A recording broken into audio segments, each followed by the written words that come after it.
Olá, nós estamos começando mais um podcast. Hoje eu estou aqui com um convidado super especial, o Dr. Rafael Jacó, um médico cirurgião, pós-graduado em nutrologia. E hoje a gente vai falar sobre muitos assuntos interessantes, incluindo qualidade de vida, que é um assunto que eu gosto bastante. Eu acredito que todo mundo vai se interessar também. Seja bem-vindo, doutor.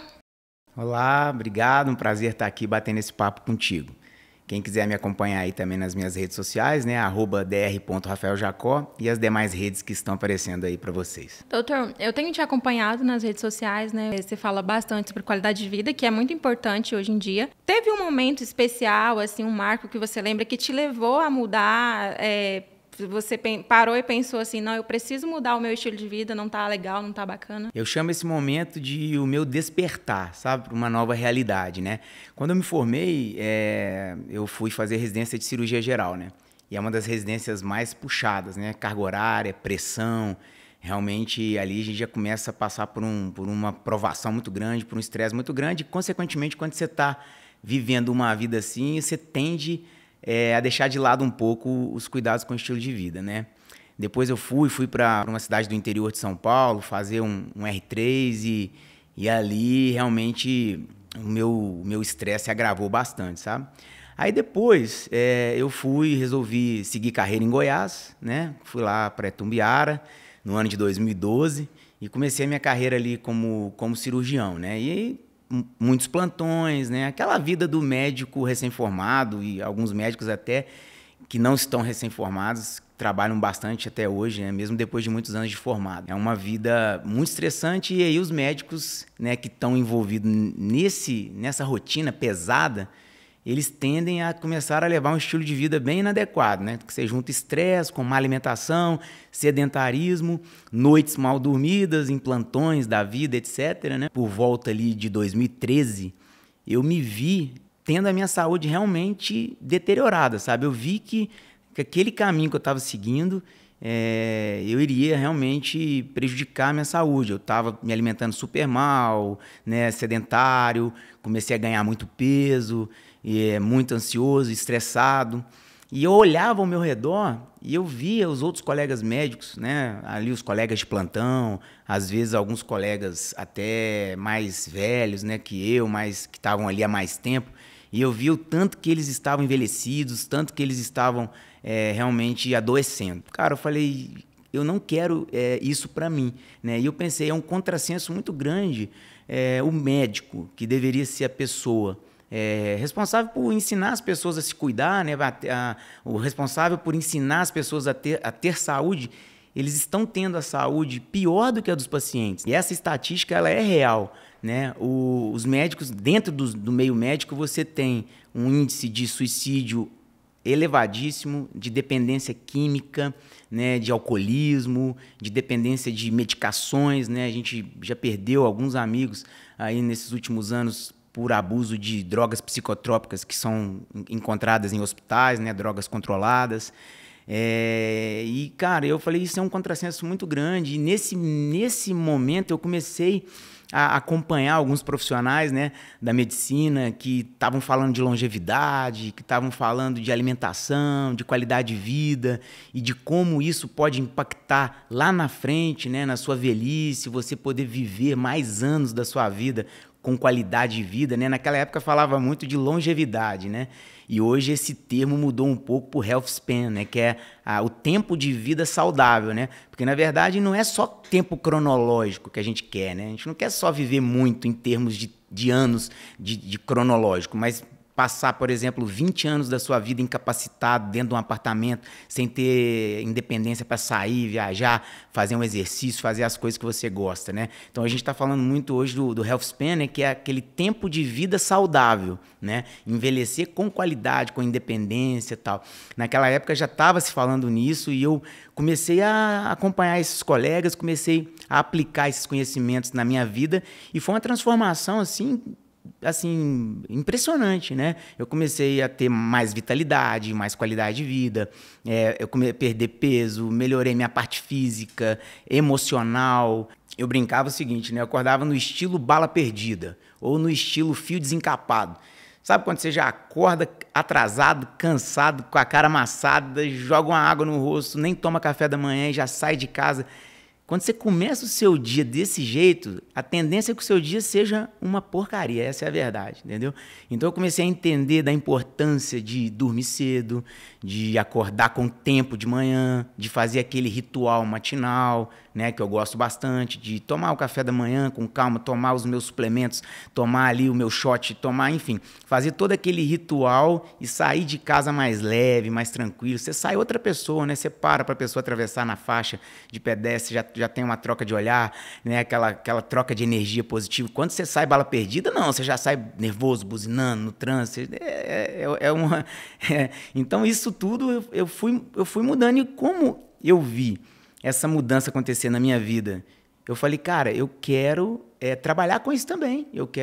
Vou seguir essa medicina, eu quero ensinar as pessoas também, né, a ter uma qualidade de vida melhor, do mesmo jeito que eu estava me transformando. Você já quer transformar todo mundo que está ao seu redor, né? Você fica até chato quando você começa nessa época, porque qualquer mesa que você senta, você quer convencer as pessoas, seus amigos, seus familiares, todo mundo você quer ensinar, não sobre alimentação, sobre cuidados que você sabe que vai impactar positivamente, né? Você só fala nisso, né? Você fica meio que deslumbrado, porque realmente você sentir seu corpo respondendo bem, a sua saúde voltando, né? A sua mente mais calma, mais serena, mais concentrada, né? E a parte estética que também motiva, que é a hora que você olha no espelho que você, né, vê que seu físico está ficando legal. Não adianta falar que isso também você traz uma motivação a mais quando você vê, porque assim, você começa a melhorar de dentro para fora e a estética acaba sendo uma consequência também, né? Você ter um físico mais saudável, mais bonito, né? Isso também motiva. Então foi juntando tudo isso e eu falei, não, eu quero trabalhar com isso. E aí, nesse momento eu era cirurgião, né, e endoscopista, né, que é a minha formação tradicional. Aí eu resolvi fazer a pós-graduação em nutrologia e dali para frente eu fui fazendo inúmeros cursos voltados a essa parte de longevidade, estilo de vida, alimentação, parte metabólica, cursos, né, de bioquímica, metabologia, metabolismo. Então eu consegui fazer essa transição, né. Hoje eu continuo ainda atuando como cirurgião, mas faço mais cirurgias eletivas, né? Não dou mais plantão há alguns anos já. Eu vi que eu não tinha nascido para poder passar noites em claro. Meu organismo, eu sou uma pessoa do dia, né? E cada vez mais eu fui percebendo isso, né? Eu sou uma pessoa do dia, eu preciso descansar à noite, né? Quase todo mundo precisa descansar à noite. Algumas pessoas suportam um pouco mais esse trabalho noturno, mas todo mundo que trabalha à noite e que tem privação de sono, né, vai sofrer alguma consequência em um determinado momento. Mas para mim aquilo estava sendo muito caro, estava sendo caro demais. E aí eu me planejei e fui fazendo essa migração, né? E hoje já faz, acho que 5 anos também que eu não dou mais plantão, mas continuo fazendo cirurgias, né, eletivas, faço minhas endoscopias, atendo os pacientes da área do aparelho digestivo e também atendo os pacientes que querem essa medicina preventiva, né, a medicina funcional, sempre com esse olhar de prevenção, né, esse olhar de enxergar as raízes do adoecimento, ensinar as pessoas a mudar os pilares do estilo de vida, que a gente vai poder falar um pouquinho sobre eles aqui hoje, né, quais são os principais pilares.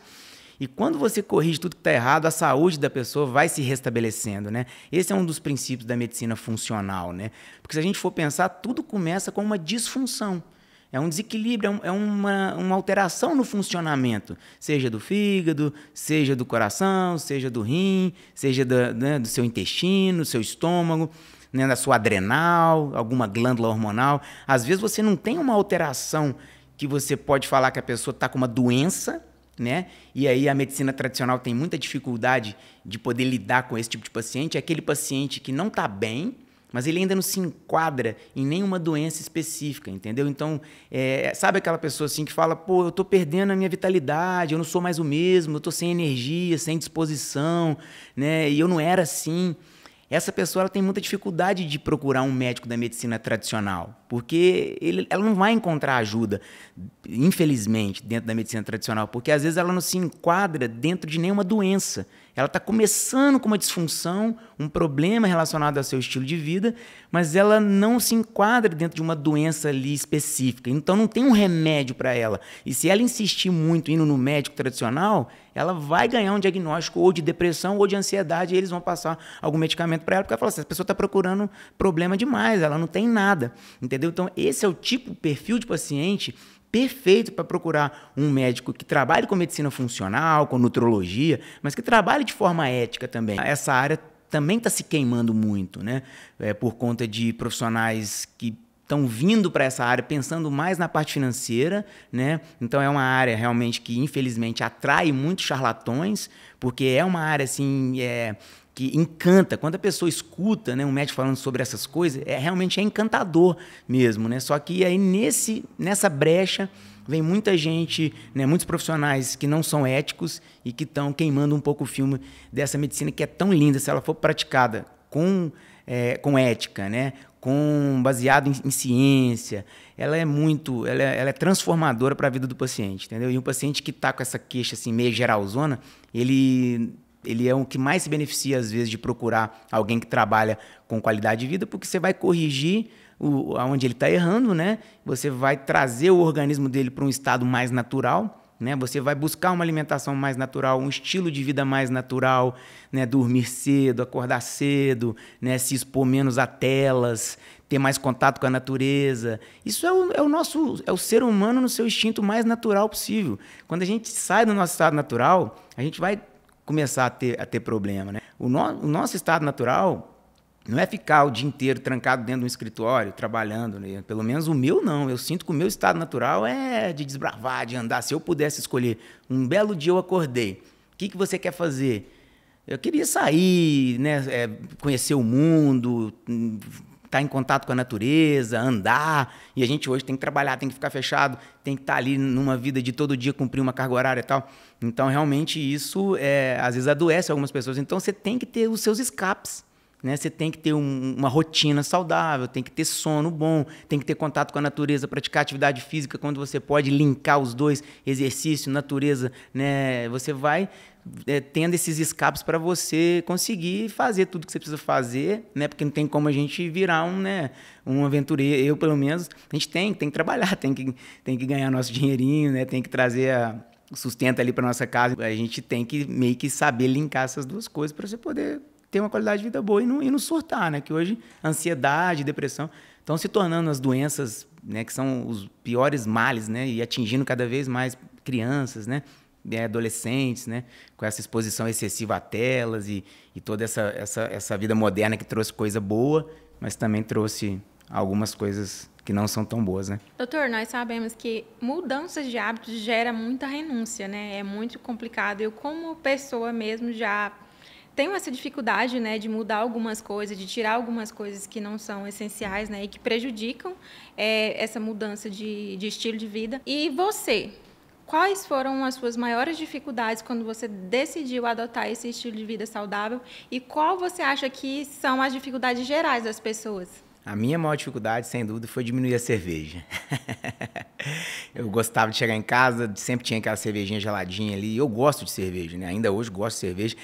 E não acredito muito nessa vida perfeita, não, sabe? Eu nem me vendo assim no meu Instagram. Porque tem alguns colegas, não sei se realmente tem essa vida perfeita ou se não mostram, né, os momentos que estão fazendo algo, entre aspas, que não é tão saudável, né? Mas eu tive que encontrar um equilíbrio, porque eu estava vivendo uma vida desequilibrada, né? De alimentação, de muita bebida alcoólica, alimentos de baixa qualidade e dentre outras alterações ali do estilo de vida. Então, um primeiro desafio que eu tive foi diminuir a cerveja, né? Então, eu parei no primeiro momento de comprar cerveja para minha casa. Quando eu queria beber, eu comprava uma quantidade X ali que eu ia beber, mas eu não mantinha uma cerveja gelada em casa, por exemplo, né? E isso é uma dica que eu dou para os pacientes também. Você tem que mudar o seu ambiente. Você tem que começar mudando o seu ambiente de dentro da sua casa, né? Então, se você tem dificuldade, por exemplo, com doce, com comidas não saudáveis, bolacha, tal, essas coisas, você não pode comprar inicialmente, né? Porque se você não tem, se você só coloca comida saudável na sua casa, a hora que você tiver fome, você vai ter que comer algo saudável. Você não vai ter opção. E se você sair de casa para comprar fora de hora, Aí isso talvez até seja um sinal um pouco mais preocupante, talvez, de uma compulsão que o médico vai ter que trabalhar. Porque normalmente a gente não, né, você mudando o seu ambiente já é meio caminho andado, né? E depois você vai mudando o seu ambiente também ao seu redor, que são os ambientes que você frequenta, as pessoas que você tem amizade, né? Porque realmente mudou também um pouco até os meus perfis de amigos, né? Eu até brinco, né? Se você só tem amigo que te chama para ir pro bar ou para comer, não tem um amigo que pratica exercício, que te chama para fazer um esporte, né? A tendência é você ser mais ou menos parecido com eles, né?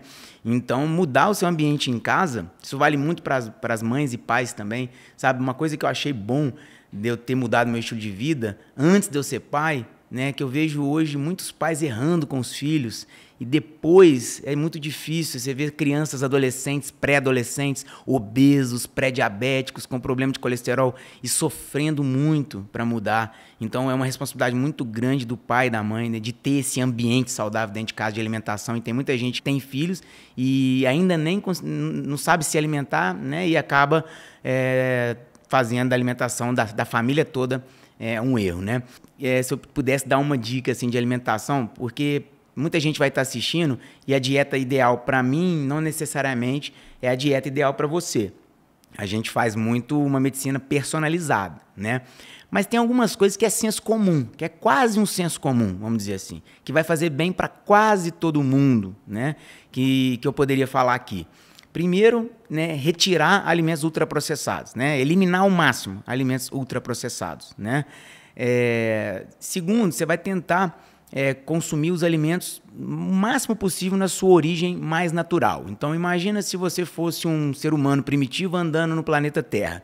O que você iria comer? Ou você iria ter que caçar um animal, né? Ou matar um bicho, pescar um peixe ou matar uma ave, né? Então, animais. Ou você teria que pegar plantas, né? Colher uma folhagem, pegar uma fruta, pegar uma semente, arrancar uma raiz da terra e comer. Então, essa dieta, ela é apelidada, tá? Essa dieta ela é apelidada de dieta paleolítica. Isso é um apelido, tá? Muito profissional fica criticando, falando, mas o homem paleolítico não comia desse jeito. Seria uma alimentação antes da chegada da indústria e antes, por exemplo, do homem até mesmo aprender a cultivar grãos, né? Então, uma dieta bem natural mesmo. Essa é uma dieta que funciona para quase todo mundo, né? Bicho, planta, raízes, tubérculos, sementes, vegetais, etc, né? Dá para ir um pouco, não quer dizer que você não pode colocar outros alimentos. Então, por exemplo, né, um arroz com feijão é um alimento que pode fazer parte de uma dieta saudável sem problema nenhum. Depende da pessoa, depende da quantidade, né, também. Outras coisas que seriam mais individualizadas, né? A questão se tirar glúten ou não, tirar leite de vaca e derivado ou não, eu gosto de fazer isso de forma muito individualizada, entendeu? Não gosto, você pode ver que no meu Instagram não tem esse tipo de postagem, 5 alimentos tóxicos que não pode entrar na sua casa. 5 alimentos que estão acabando com a sua saúde. Eu odeio esse tipo de abordagem, né? Isso é tão... uma médica que eu gosto muito, a doutora Denise de Carvalho, fala, isso é tão anos 80, né? Isso é tão anos 80, demonizar um alimento, né? E isso não é assim que a gente monta um planejamento alimentar. Eu prefiro usar o gatilho positivo, né? Muita gente deixa de comer o que é importante para o seu corpo funcionar bem. Então, ao invés de falar assim, 5 alimentos que não devem entrar na sua casa, como que eu falo para os meus pacientes? Coma pelo menos 150 gramas de fruta por dia, todos os dias. Muita gente não come fruta todos os dias. Coma 350 gramas de vegetais, legumes e verduras por dia. Aí vai totalizar 500 gramas de alimentos de origem vegetal, fruta, 150, vegetais, 350. Quantas pessoas batem essa meta diária? Você vai ver que a maioria não bate. Coma boas fontes de proteína, né? Coma proteína no café da manhã. A proteína no café da manhã ajuda você a ter menos fome ao longo do dia todo, ajuda a controlar melhor a sua insulina. Hoje a gente vive praticamente um boom de resistência insulínica, pré-diabetes e diabetes. Então, a ingestão de proteína de manhã. E aí você vai pelo gatilho positivo, quando a pessoa vê o tanto de coisa que ela precisa comer para ter saúde, às vezes nem sobra espaço para comer as besteiras. Entendeu? E é óbvio, tem alimentos que não são legais, alimentos ultraprocessados, o excesso de farináceo, açúcar, etc. Mas eu prefiro usar o gatilho positivo. Eu não gosto muito dessa abordagem sensacionalista, porque até no pé da aveia tem médico pegando. Recentemente, a aveia é um veneno, a aveia, pelo amor de Deus, coitada da aveia, cheio de alimento ruim para você pegar no pé, refrigerante, bolacha recheada. Eles estão pegando agora no pé da aveia. Esse é um tipo de terrorismo que eu discordo, entendeu? Hoje em dia a gente vê assim a questão que as pessoas têm dificuldade de manter uma alimentação saudável está associada a tempo, né? Às vezes a pessoa chega cansada do trabalho, não, vou pedir um fast food que é mais rápido. Como é que você concilia o seu trabalho com o seu estilo de vida, alimentação saudável, malhar todos os dias, fazer uma corridinha de leve de manhã, que eu vejo que você sempre posta fazendo ali os seus exercícios? O tempo da gente é um pouco muito gerenciado por nós, né? Quando você está no estilo bala perdida que eu falei lá, você não encontra tempo para nada também, entendeu? Um pouco é falta de organização, sabe? Se você dormir bem, acordar cedo, eu gosto de acordar 1 hora e meia antes da hora que eu tenho que sair. Tá aí, hoje o pessoal que me acompanha no Instagram vê que eu tenho funcionária, né? Minha funcionária chega de manhã, ela prepara o meu café da manhã, meu suco, tudo que eu ensinei para ela e fala, desse jeito é fácil, como funcionária é fácil, né? Mas eu passei um longo período, se você rolar o meu Instagram mesmo lá pro início, você vai ver que nem sempre eu tive funcionária. Então eu acordava, eu batia meu suco verde, né? Eu fazia meus ovos, comecei a tomar café da manhã, que era uma coisa que eu não fazia, né? Isso é uma coisa que você pode observar, a maior parte dos gordinhos, eles são assim, né? Eles só almoçam e jantam praticamente, né? Então, assim, o café da manhã tem uma importância, apesar de ser um pouco polêmico, porque algumas pessoas defendem o jejum intermitente pulando o café da manhã. A gente tem mais evidência hoje de que o café da manhã é benéfico do que não, né? Então, se for fazer jejum, eu prefiro o jejum invertido, né? Que é pulando o jantar e não pulando o café da manhã. E a alimentação saudável, você faz a maior parte da compra, você faz na feira.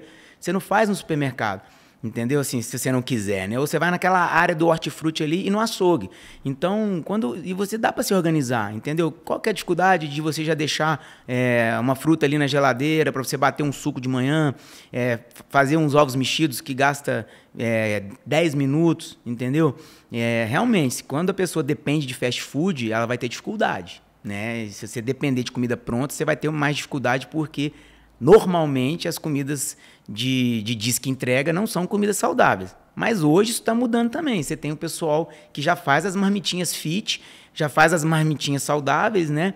Quando a família toda está dentro desse conceito de saúde, uma coisa que é até legal os pais e os filhos prepararem a comida da semana no final de semana. Não tem problema você comer comida congelada, se for uma comida natural, saudável, preparado naquela semana, né? Se você não pode ter uma comida fresca todo dia, entre comer uma besteira e uma comida errada, você pode se programar e fazer as marmitinhas e deixar lá. E no final de semana, no domingo, às vezes pode ser até uma programação da família, que você já vai, inclusive, ensinar o seu filho a importância da alimentação, a importância desse cuidado, né, de ter esse cuidado com o que você vai pôr para dentro do seu corpo. Você vai criando uma educação interessante, né, um conceito de saúde na cabeça da criança. É uma programação. Muita gente faz isso, né? Sabe o que eu falo?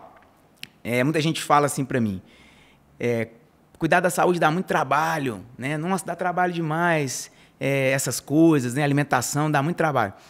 Cuidar da saúde dá trabalho, sim. É um trabalho gostoso, porque você vai ver um retorno de melhora na sua qualidade de vida. Agora, cuidar de doença dá muito mais trabalho. E é um trabalho que você muitas vezes não vê um retorno, porque dependendo da doença, você no máximo vai amenizar a dor e você não vai se curar talvez mais, você vai continuar sofrendo. Então, cuidar de saúde dá trabalho, mas cuidar de doença é pior. Então, é preferível cuidar da saúde.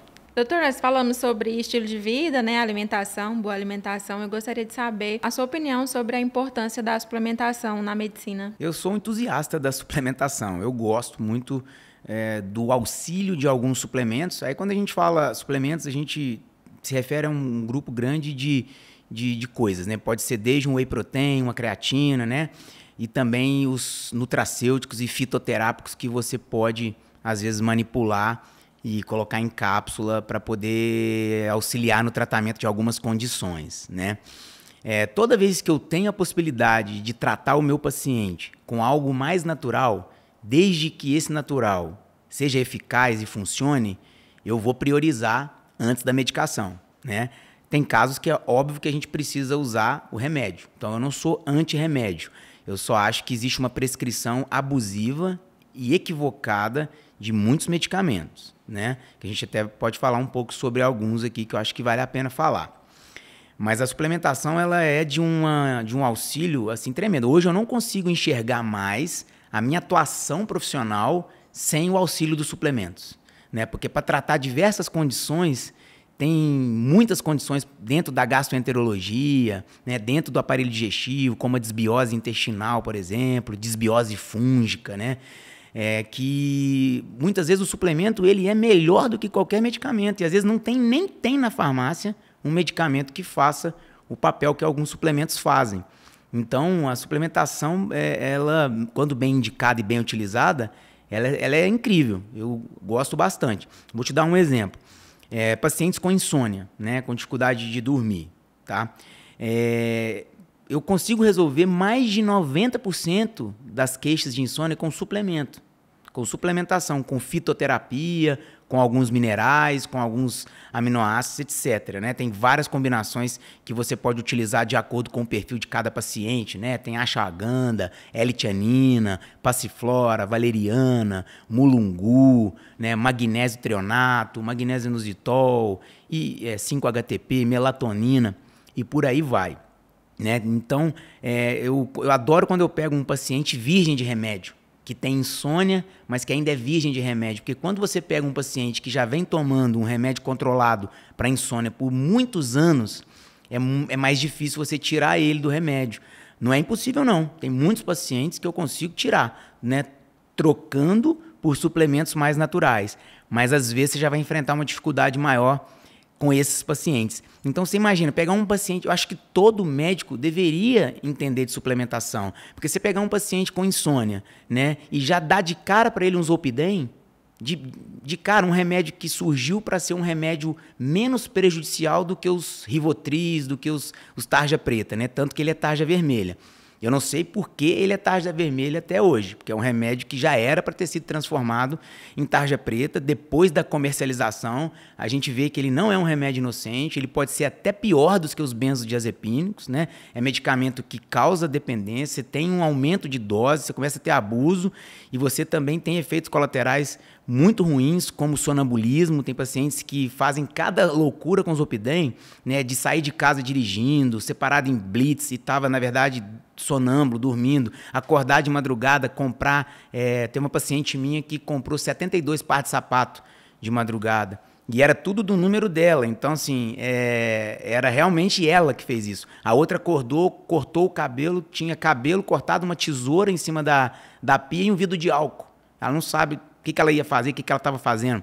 Alguns pacientes com Zolpidem acordam de madrugada e comem, não lembram. E aí só vê aquele resquício de comida ao redor da cama. Então, é um medicamento que, se você for olhar na bula do Zolpidem, está escrito que ele não deve ser usado por mais de 4 semanas. Isso está na bula, mas ninguém respeita isso. É um remédio que hoje é tido como menos prejudicial, tarja vermelha, que tem inúmeros efeitos colaterais, né? E que não deve ser usado de forma crônica como algumas pessoas estão usando. Inclusive, tem mais sobre o Zolpidem. Tem a galera mais jovem, inclusive quem eu vi falando sobre isso foi o Igor lá do Flow Podcast. Ele contou que ele descobriu que quando ele tomava o Zolpidem, mas não dormia, resistia para dormir e ficava jogando jogos, fazendo outra coisa, que ele tinha onda tipo de droga mesmo, ficava doidão. E tem uma galera já entrando nessa, de tomar o Zolpidem e não dormir para poder ter as alucinações e ficar doidão. Então, e são situações que você consegue melhorar com suplementação, com coisas naturais. Mais de 90% dos casos de insônia eu resolvo com suplementação. Então, acho que todo médico tinha que entender um pouco mais de suplementação. Suplementação, quando bem indicada, é fantástico. Doutor, eu vi recentemente uma matéria onde um médico neurocirurgião abandonou a carreira para poder viver nas montanhas, né? Viver longe de tudo aquilo que ele estava fazendo. O que você acha? Eu vi essa história, né? Se não me engano, o Dr. Gobi é um neurocirurgião, se não me engano, americano, muito bem formado. Acho que ele formou no Instituto Tecnológico de Massachusetts, se não me engano. E ele atuou 10 anos como neurocirurgião e depois ele resolveu abandonar a carreira e ir viver nas montanhas com a família dele. Ele demorou um tempo para poder falar e depois, recentemente, agora ele gravou um vídeo de quase 40 minutos que tá no YouTube, né? E eu me identifiquei muito com algumas coisas que ele falou, sabe? Ele falou que observou que com mudanças de estilo de vida, né, a maior parte dos pacientes se curavam e melhoravam, sem precisar de cirurgias ou sem precisar de procedimentos ou medicamentos mais invasivos, né? E ele sentiu que a medicina não tinha interesse em ensinar essas pessoas isso, porque se as pessoas aprendessem a se curar com hábitos e mudanças de estilo de vida, o hospital e as farmácias e a indústria farmacêutica iam perder. Então ele observou que os colegas e ele mesmo, ele estava exercendo uma neurocirurgia de uma forma que ele não acreditava mais, entendeu? Muito focada em remédio e cirurgias e pouco focada em ensinar as pessoas a mudança de hábitos, né? Isso foi só uma das coisas que eu vi. Ele foi ficando frustrado com a medicina, né? Ele já não se sentia completo e feliz com aquilo que ele estava fazendo, e ele resolveu então largar a mesma carreira e foi viver nas montanhas com os filhos, com a família dele, em contato com a natureza e tudo mais, né? Eu tive um despertar parecido com ele, né? Só que ao contrário dele eu não resolvi me isolar nas montanhas, né? Eu resolvi praticar uma medicina diferente da que eu praticava antes, né? Quem conhece o Dr. Rafael Jacob sabe de um episódio, né, onde você tomou uma decisão para salvar a vida do Pedro, né, filho do cantor Leonardo.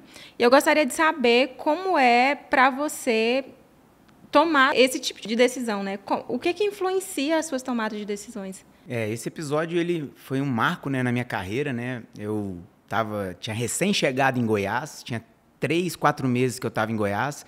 Um cirurgião muito jovem, né? E aparentemente aparentava mais jovem ainda, né? Você pegar os vídeos meus da época, é até engraçado de ver, né? Parecia uma criança mesmo, uma criança com um bisturi na mão, né? Mas realmente isso marcou muito a minha carreira. E eu voltando, fazendo uma retrospectiva daquele momento, né? Eu vejo que o principal diferencial ali, a grande questão mesmo, foi a atitude, né? A coragem e a atitude de ter tomado a decisão de operar. Porque, para quem não sabe direito como foi a história, quando eu cheguei no hospital e que eu fiquei sabendo que era o filho do cantor Leonardo, já estava um burburinho e a assessora do Leonardo, a Ed Cury, ligou para lá dizendo que ia mandar um avião UTI, né, para poder pegar ele e levar ele para um centro maior. E eu perguntei quanto tempo esse avião demora para chegar aqui. Aí foi falado em torno de 1h30, 2 horas. Então eu tinha que decidir naquele momento se eu abordava ele, né, fazia a cirurgia, né, ele estava com sinais de uma hemorragia intraabdominal, né, de um hemoperitônio, ou se eu esperava o avião UTI para poder levar ele para um serviço de maior referência, né, com mais recursos, porque a gente estava no hospital público de uma cidade pequena. Né? E nesse momento eu tive que decidir entre operar ou esperar o avião. E eu decidi por operar, né? E eu nem titubeei na hora, porque a indicação cirúrgica era precisa, né? Eu nem pensei se não desse certo, né? Porque depois, refletindo, né, eu pensei, caso tivesse dado errado e eu não tivesse conseguido salvar a vida dele, certamente eu seria julgado por ter feito o procedimento numa cidade pequena, sem recursos, né? Com poucos recursos, né? Só que eu não pensei nisso em momento nenhum. Eu sabia que o que tinha que ser feito, né? E eu fui em cima daquilo que eu acreditava, né? Depois a própria Ed Cury fala sobre isso, né? Da importância dessa tomada de decisão. E o médico, ele precisa assumir responsabilidades, principalmente cirurgião, né? É uma especialidade, se você não quer assumir riscos e assumir responsabilidade, você não pode ser médico, muito menos cirurgião, né? E durante a minha carreira toda, eu tenho uma técnica para poder saber se eu estou tomando a decisão certa ou não. E não é só relacionado à cirurgia, não. Relacionado à cirurgia, mas relacionado, por exemplo, se eu devo pedir um exame mais invasivo para um paciente ou não, se eu devo passar uma receita com aqueles medicamentos ou com aqueles suplementos para aquele paciente ou não, né? Se eu tenho que pedir um outro exame ou não, porque vira e mexe você tem dúvida do que fazer, né? O médico tem, ele tem aquele momento que ele tem que tomar uma decisão e às vezes ele tem dúvida. E eu tenho uma técnica que eu já pratico ela há muito tempo, que é a mais simples possível, né? É só se colocar no lugar da outra pessoa. Então, sempre eu penso, se fosse eu, se fosse meu pai, se fosse meu avô, se fosse meu filho, se fosse meu irmão, o que eu faria? E eu só faço com a pessoa aquilo que eu faria se fosse as pessoas que eu mais amo. Desse jeito, você tem muito pouca chance de errar, entendeu? De tomar a decisão errada. né? Então é uma coisa simples que serve, não é só para a medicina, né? Se a gente se colocar um pouco mais no lugar das outras pessoas, o mundo seria um mundo melhor, né? Esse mundo digital tão tóxico que é a internet seria um mundo melhor. Quando você entra em alguns posts, em alguns comentários e vê como as pessoas, né, como elas agem, como elas pensam, e às vezes por estar na internet, muitas vezes elas se sentem mais blindadas, né? Atrás de uma identidade que às vezes está escondida ali. E se ela se colocasse no lugar daquela outra pessoa, muitos comentários não seriam feitos e muitas atitudes não seriam tomadas, entendeu? Aquele momento ali, mesmo ele sendo uma pessoa famosa, né? Um cantor, filho de um cantor famoso, a tomada de decisão ela foi igual a que eu tomaria com qualquer paciente comum e, inclusive, como se fosse um parente meu ou um familiar meu, né? Que é a forma como eu tomo as minhas decisões, entendeu? Os pacientes meus, as pessoas que me conhecem de perto, elas sabem disso, né? Eu trato todo mundo igual, todas as pessoas igual. E hoje a gente vê muita informação, né, que são disseminadas aí no TikTok, no Instagram. O que você acha desse radicalismo, dessas pessoas que postam sobre isso constantemente nas redes sociais? Eu acho que existe muito exagero, realmente. Eu não gosto desses posts sensacionalistas, de pegar no pé de um alimento específico e de fazer esse tipo de terrorismo. Esses dias eu assisti até um vídeo de uma médica bem seguida falando que queijo é pior que refrigerante, né? Então, assim, são coisas bem absurdas que a gente vê, né? O exemplo da aveia também, né? Médicos pegando agora no pé da aveia, né? Aveia, 5 motivos por que a aveia está te prejudicando, etc. Não é muito a linha que eu gosto, né? Eu prefiro usar o gatilho positivo, ensinar as pessoas a comer os alimentos saudáveis primeiro, né? Muita gente deixa de comer o que é necessário. Então, se a gente pegar nesse ponto, a gente já vai estar ajudando muito mais gente. E algumas pessoas E a conduta individualizada. Eu acredito muito na conduta personalizada, né? Não sou muito favorável a esse sensacionalismo que acontece na internet, né? E a nova briga agora é a manteiga versus margarina, né? Que sempre teve, na verdade, mas agora voltou à tona. A indústria, né, fez uma modificação, parece, na produção da margarina, né? Trocando a gordura hidrogenada, que sempre foi utilizada, não todas as marcas, pelo que eu entendi, mas algumas marcas substituindo essa gordura hidrogenada por gordura interesterificada, que é um novo método industrial para poder solidificar a gordura e deixar ela com aquela consistência lá da margarina, né? Eu tenho uma opinião formada sobre isso, tá? De um lado você tem um alimento que é ultraprocessado, que é a margarina, né? E do outro você tem um alimento muito pouco industrializado, que é a manteiga, um alimento quase natural, que é a gordura do leite, né? E só pelo fato dela ter gordura saturada, muitos profissionais entendem que a margarina é melhor, mesmo ela sendo um alimento ultraprocessado, mesmo ela tendo alguns aditivos industriais, né, alguns conservantes, alguns aditivos químicos, mesmo ela tendo emulsificante, que é uma outra substância que já tem alguns estudos indicando que pode fazer mal para os intestinos. Então, eu não vejo muito sentido nessa comparação, né? A gordura saturada, ela não é uma gordura que vai fazer mal para a maioria das pessoas, pelo contrário, né? Na verdade, a gente não avalia um alimento isoladamente. Então, se a gente for avaliar com essa ótica, não vai fazer muita diferença nem a manteiga nem a margarina dentro de um contexto de uma dieta inteira, porque, na verdade, a quantidade que se usa desses produtos é muito pequena. Ninguém vai sentar com um pote de margarina e vai comer a margarina toda na colher ou a manteiga. Então, a quantidade que se usa é pequena. Então, via de regra, é uma discussão que é mais para ganhar engajamento. Eu fico com a manteiga por diversos motivos, né? A gente não, como que você vai ficar do lado de um alimento ultraprocessado, que usa uma gordura interesterificada, que a gente ainda não sabe o que ela pode gerar na saúde? Na verdade, é uma coisa nova, né? Então, não se sabe exatamente. Parece que ela é melhor do que a gordura hidrogenada, porque a gordura hidrogenada já está super queimada, então a indústria veio e trocou essa gordura por uma interesterificada, mas a gente não sabe o que isso pode causar. Tem os emulsificantes, tem os outros aditivos químicos, né? E enquanto que a manteiga tem 2 ingredientes só. Então, eu particularmente fico tranquilamente com a manteiga, né? Nesse caso, por ser um alimento mais natural, e mesmo ela tendo gordura saturada. E aí vale a pena a gente progredir um pouco esse assunto da gordura saturada, porque existe uma confusão na cabeça de muitos profissionais que entendem o seguinte: se eu como gordura saturada, eu posso aumentar o meu colesterol, certo? Sim, algumas pessoas, não todas, quando comem mais gordura saturada, podem aumentar o colesterol, tá? E a gordura vegetal, ela não tende a não aumentar, que é a gordura da margarina.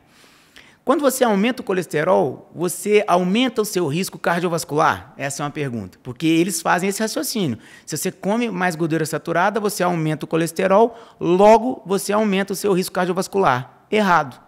Você não pode afirmar só porque uma pessoa teve uma elevação do colesterol que ela vai ter um aumento de eventos cardiovasculares. Hoje a gente não pode fazer essa afirmação. A gente não tem dados na literatura, né, que corroboram de que uma dieta com mais gordura saturada aumente o risco cardiovascular. Tá? Então isso é falso. Mas pode realmente aumentar o colesterol. Só que o colesterol, a gente tem que entender qual colesterol é esse. Primeira coisa, você não tem um colesterol só. Você tem vários tipos de colesteróis, né? São várias frações. E o colesterol ele também tem qualidade. Então, você pode ter um colesterol de uma qualidade melhor e um colesterol de uma qualidade pior. Como que você avalia isso? Você avalia através das subfrações do colesterol. Então, e algumas continhas que a gente faz. Então, por exemplo, no próprio exame ali do colesterol, vem lá o índice de Castelli 1 e índice de Castelli 2, que são as relações entre o colesterol total e o HDL, que é o bom, e também o LDL e o HDL. Esse índice já vem lá, e são relações, né? E você tem uma outra que conta muito mais do que essa, que é a relação do triglicerídeo pelo HDL. Você divide o triglicérides pelo HDL, pelo colesterol bom. Se essa continha der menor do que 1,7, você tem um colesterol de qualidade boa, né? Tudo indica que esse é um colesterol de boa qualidade, né? Quando você tem essa conta invertida, né, essa relação triglicerídeo-HDL acima de 1,7, acima de 2, você tende a ter um colesterol de qualidade pior e esse paciente tende a ter resistência insulínica, que é um outro fator de risco que, se tiver no indivíduo, vai fazer com que ele tenha um risco cardiovascular aumentado. Então, não é só o colesterol, é o contexto do indivíduo. Quem que é esse indivíduo? Ele tem diabetes? Não tem. Ele tem resistência insulínica? Não tem. Ele tem obesidade? Não tem. É sedentário? É hipertenso? Tem um histórico familiar? Então, o certo é você calcular o risco cardiovascular do paciente, né?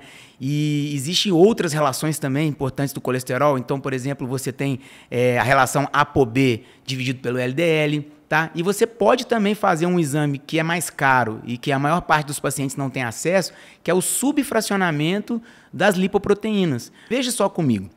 No exame de laboratório você vem lá, HDL é o colesterol bom, né? O LDL é dito como colesterol ruim, né? E o colesterol total e também os triglicérides, né? O LDL, que é tido como colesterol ruim, na verdade ele tem 11 subtipos, né? E desses 11 subtipos, apenas 3 que são realmente ruins, né? Que são as partículas pequenas e densas. O laboratório te manda tudo somado. Então, quando você pega o exame, não necessariamente, né, um aumento do colesterol quer dizer que aumentou essa partícula ruim. Você teria que fazer esse exame de subfracionamento, que é um exame caro, que os convênios não cobrem, e poucos pacientes acabam tendo acesso a esse exame, né, fazendo esse exame. Mas existe, e você pode realizar se o paciente tiver condição.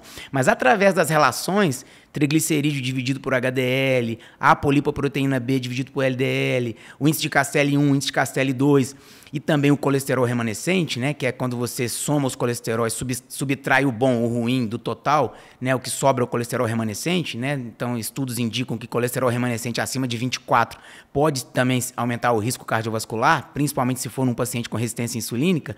Você consegue ter uma noção da qualidade do colesterol. Então, não é tão simples assim. Aumentou o colesterol, aumentou o risco cardiovascular. Aumentou qual colesterol? Como está a qualidade desse colesterol? E ainda existe uma outra questão, né? Porque, para mim, um dos remédios prescritos de forma mais indiscriminada que tem são as estatinas, que são os remédios para baixar colesterol. Na minha visão, são os remédios hoje, ao lado dos prazóis, os remédios mais prescritos de forma indiscriminada e de forma equivocada, sem indicação, nos dias atuais, na minha visão. Tá? As estatinas, não quer dizer que elas não funcionam, tá? São medicamentos que, quando bem indicados, eles diminuem desfecho cardiovascular, eles ajudam muito, né, em determinadas situações. Qual situação que a estatina, o uso dela é incontestável? Num paciente em prevenção secundária. O que significa isso? Um paciente que já teve um infarto ou já teve um AVC e você está dando o remédio para ele para que ele não tenha um segundo, né? Então isso chama prevenção secundária. Você está prevenindo um segundo evento. Nesse tipo de paciente, o uso do remédio é incontestável, porque ele diminui, né, em risco absoluto aí, cerca de 8%, porque existe a questão do risco relativo e do risco absoluto, né? Então, falando assim de forma geral, não em números exatos, tá? Um paciente que já teve um infarto, ele tem uma chance de 30% de ter outro. Ele usando a medicação, isso cai para uns 22%. Então é como se ele tivesse aí 8, 9% a menos de risco absoluto, entendeu? Já um paciente de baixo risco cardiovascular, e aí é onde a prescrição acaba sendo equivocada, você tem pacientes que têm um colesterol um pouco elevado e às vezes nem tem essas relações alteradas, tá? Às vezes você faz essas continhas que eu te falei, as continhas estão todas boas, mostrando que é um colesterol de qualidade, e esse paciente tem baixo risco cardiovascular. Como que você calcula o risco cardiovascular de alguém, né? Através de vários exames, através de outras comorbidades que essa pessoa pode ter ou não, essas que eu falei, se fuma, se é obeso, se é hipertenso, se tem um histórico familiar de doença coronariana pesado, né, em pacientes jovens, e você pode fazer hoje o exame de imagem que vê se o paciente tem placa nas artérias ou não. Qual que é o melhor exame para ver isso? Score de cálcio coronariano. É um exame, uma tomografia, né, da coronária, não tem contraste, nada, é um exame simples, né, que tem uma radiação semelhante à de uma mamografia, que traz uma informação muito valiosa para nós. Porque se ele der 0, mostra que esse paciente não tem aterosclerose, entendeu? Ele não tem placa na coronária. E tem até um estudo que ficou famoso, né, publicado na aterosclerose, que foi chamado de o poder do zero. O paciente que tem score de cálcio 0, ele não se beneficia do uso da estatina. Você dar o remédio para baixar colesterol para ele ou não dar, não vai mudar desfecho, não vai mudar nada, mas pode trazer efeitos colaterais, né? Porque esse paciente tem um baixíssimo risco cardiovascular em 10 anos. Então você vê muitos pacientes que estão tomando estatinas, são de baixo risco cardiovascular, os pacientes que não têm benefício com o uso da medicação. E uma outra bizarrice que você vê com relação à estatina é o seguinte: eu vou te passar 3 meses, tem médico que faz assim, eu vou te passar 3 meses, aí daqui 3 meses você volta. Aí nós vamos decidir. Se você passar o remédio, vai abaixar o colesterol do paciente, porque se tem uma coisa que o remédio faz, e ele faz muito bem, é isso, ele abaixa mesmo o colesterol, né? Aí depois de 3 meses, voltou, abaixou, tá, aí você vai tirar o remédio? Qual que é o sentido disso? Porque o problema da aterosclerose não é um problema a curto prazo. O problema da doença arterial coronariana é um problema de longo prazo. Você não dorme sem placa na coronária e acorda cheio de placa. Isso não acontece assim, isso acontece de forma lenta e gradual. Então, a partir do momento que você entende que um paciente tem que tomar estatina, ele tem que tomar pro resto da vida. Qual que é o sentido dele tomar 3 meses e parar? Né, que é outra conduta bizarra que a gente vê. E por que a gente pega tanto no pé da estatina? Muito médico fala, pô, vocês pegam no pé demais da estatina, tanto remédio, por que vocês pegam tanto no pé da estatina? Primeiro, porque é um remédio prescrito, talvez seja o remédio mais prescrito de forma equivocada que existe. Segundo, que ele é um remédio que tem um potencial de risco de efeito colateral muito grande. Por quê? Porque ele atua inibindo uma enzima mitocondrial e isso tem um potencial de causar uma disfunção mitocondrial. E a gente sabe da importância das mitocôndrias para todos os órgãos. Então, a gente tem mitocôndria em todos os órgãos, ela é muito importante para o bom funcionamento do organismo durante o processo de envelhecimento. A gente tende a diminuir a nossa função mitocondrial pelo próprio envelhecimento, mas se você estiver tendo um estilo de vida inadequado, mais ainda, por isso que a gente fala que exercício físico, dieta adequada, você melhora a biogênese mitocondrial, você melhora a saúde das suas mitocôndrias, elas vão gerar mais energia, vão controlar mais a inflamação, os radicais livres, etc. E o paciente que toma estatina, ele tende a ter um prejuízo da função mitocondrial, né? Além de outros efeitos colaterais como dores musculares que o paciente pode ter, né? Tem um estudo recente falando de um possível aumento de risco de osteoporose, que não está muito claro ainda, mas porque o estudo é um estudo que não pode atribuir causa e efeito, mas é mais uma suspeita, né, em cima da estatina. Ela pode aumentar o risco de diabetes. Isso é muito importante ser falado, porque o diabetes é um fator de risco para a doença coronariana muito pior do que o colesterol. Então, você dá um remédio para baixar um colesterol de um paciente que não tem placa, que você pode fazer o exame e ver, ele não tem aterosclerose, ele não tem doença arterial, ele é um paciente de baixo risco cardiovascular, e de repente você dá um diabetes para ele de presente, por efeito colateral da medicação, entende? Então, isso precisa ser revisto, na minha opinião, né? Essa prescrição abusiva, da mesma forma que os prazóis, que eu sempre falo no meu Instagram, sobre essa prescrição abusiva também dos prazóis, né? Por que você acha que hoje em dia existe um preconceito muito grande quanto à terapia de reposição hormonal? Então, isso hoje até está melhorando um pouco, né? Mas esse preconceito ele já vem de alguns anos. E vamos falar primeiramente das mulheres, né? Isso vem muito de um estudo que foi publicado há mais ou menos 20 anos atrás, que é o estudo WHI, né, onde foi um estudo muito grande, ele tinha tudo para ser um maior estudo sobre o tema e, de repente, os desfechos começaram a ocorrer de forma desfavorável, né, e esse estudo teve que ser interrompido, né, por aumento de risco de câncer e de eventos cardiovasculares, né. E isso caiu como uma bomba no meio médico naquela ocasião, né. E passados todo esse tempo, né, a gente sabe o que tinha de errado naquele estudo, né, principalmente as coisas que a gente não deve fazer no que diz respeito à reposição hormonal. E o principal erro do estudo foi os hormônios que foram escolhidos na época, né, foram escolhidos hormônios que eram derivados de urina de cavalo, não eram hormônios isomoleculares, hormônios idênticos ao hormônio humano. Também a idade das mulheres, né, foram escolhidos para participar do estudo mulheres muito mais velhas, com muitos anos já sem a reposição hormonal, então fora da janela terapêutica, enfim. Teve alguns erros nesse estudo, né? E realmente os desfechos não foram bons. De lá para cá ficou um preconceito muito grande, mesmo que foi ocorrendo um entendimento maior sobre o tema e foram sendo corrigidos os erros, né? E ficou esse estigma desde aquela época, né?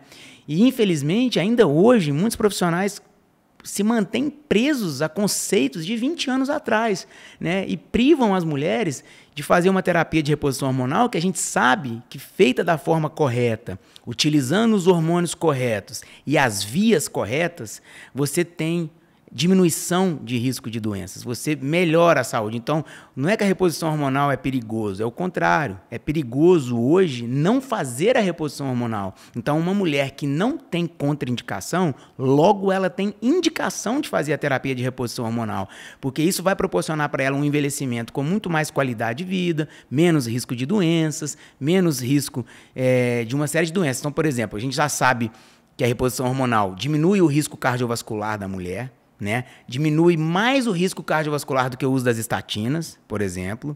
A gente sabe que a reposição hormonal previne a perda de massa óssea, né? É um problema muito grande. Às vezes a mulher, lá na frente, quando ela tem uma osteoporose, ela pode ter uma queda e uma fratura e vir ou a morrer disso ou a ficar acamada e ficar limitada por conta disso. Acontece com muita frequência. A reposição hormonal ela diminui essa perda de massa óssea, então ela vai melhorar a saúde óssea, diminuindo o risco lá na frente.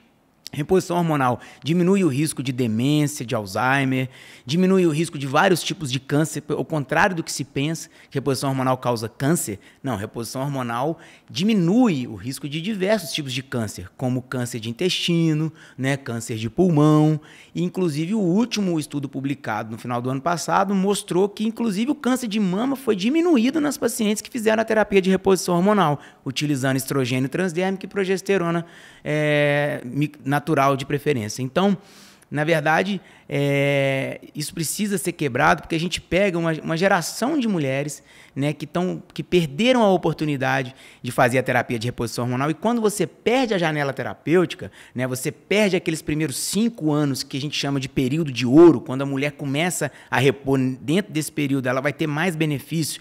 E a janela de oportunidade que a gente fala que são os 10 anos, e quando ela não começa e já passaram 10 anos, aí você já tem que ter muito mais cautela para poder começar. Em muitos casos você nem pode mais começar, mas em alguns casos até é possível, desde que você calcule de forma criteriosa o risco cardiovascular dessa paciente. Então, o preconceito vem lá de trás, né, e infelizmente ficou enraizado na cabeça de muitos profissionais que não conseguem virar essa página, não conseguem evoluir, né? E com relação à reposição hormonal masculina, eu entendo que o preconceito vem pelo uso dos esteroides com finalidade estética, né? Então, isso lá desde a década de 70, quando a testosterona começou a ser usada no meio fitness para ganho de músculos e ganho de massa muscular, né? Um grande exemplo disso é o Arnold Schwarzenegger, que ficou famoso na época pelo físico bonito e ganhou competições, enfim, um usuário de esteroide, confesso e tudo. Isso foi escalando para uma proporção muito grande, que ainda hoje, né, é um certo problema de saúde pública em vários locais do mundo, né, muitos jovens começando o uso, né, de forma indiscriminada, visando essa parte estética. Então, eu acredito que o preconceito da reposição hormonal masculina vem por conta disso, né? Então, existe aquele estereótipo, né, que o homem musculoso, ele é um homem vazio, né, é um homem fútil, e que também isso faz mal para a saúde, porque muitas vezes essas pessoas usam doses elevadas, né, sem indicação nenhuma médica, né? Não é uma terapia de reposição, né? É uma anabolização com fim estético. E aí, muitas vezes, tem problemas de saúde, né? E acabam respingando naquela pessoa que quer fazer a reposição hormonal, que fica com medo, pensando que ela vai ter os mesmos problemas que uma pessoa que usa de forma abusiva tem. Quando, na verdade, da mesma forma que a reposição hormonal feminina, a reposição hormonal masculina faz com que o homem envelheça com muito mais saúde, qualidade de vida, massa muscular, massa óssea, saúde cerebral, né? Autoestima, motivação. A testosterona é um hormônio muito importante para o homem. O homem sem testosterona, né, ele fica realmente muito brocochô, né? Eu brinco, o homem fica brocochô, ele fica sem garra, né, sem foco. Então, ele tem uma queda de performance muito grande, né, no trabalho, na vida pessoal e tudo. Então, a terapia de reposição hormonal, quando bem indicada, ela gera mais saúde e não doença. Para finalizar, Dr. Rafael, depois de todo esse bate-papo super interessante, né, que agregou muito, tanto para mim quanto para quem está nos assistindo, eu gostaria que você desse um conselho aí para quem pretende adotar um estilo de vida novo, saudável. Vale muito a pena você melhorar o seu estilo de vida, porque você vai perceber na prática uma melhora impressionante na sua vitalidade, na sua qualidade de vida, né?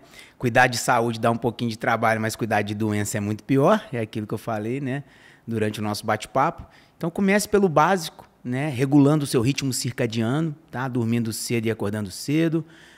Procure ter uma alimentação o mais natural possível, né, com a menor quantidade de alimentos industrializados e ultraprocessados possível. Pratique atividade física regular e tenha momentos de lazer e de controle do estresse, de gestão do estresse, contato com a natureza e momentos de descanso, né? Organize sua rotina. Tenha rotina, né? Rotina, muita gente reclama de rotina, né? Mas a rotina, quando ela é boa para você, é excelente ter rotina. Então é isso, pessoal. Gostaria muito de agradecer a sua presença aqui, Dr. Rafael. Obrigada, viu? Obrigado. Aprendi muito com o nosso bate-papo aqui. Não deixe de seguir o Dr. Rafael Jacob nas redes sociais e também a Medfilmes, que nós continuaremos trazendo assuntos relacionados à saúde e bem-estar para vocês. Tchau e até a próxima.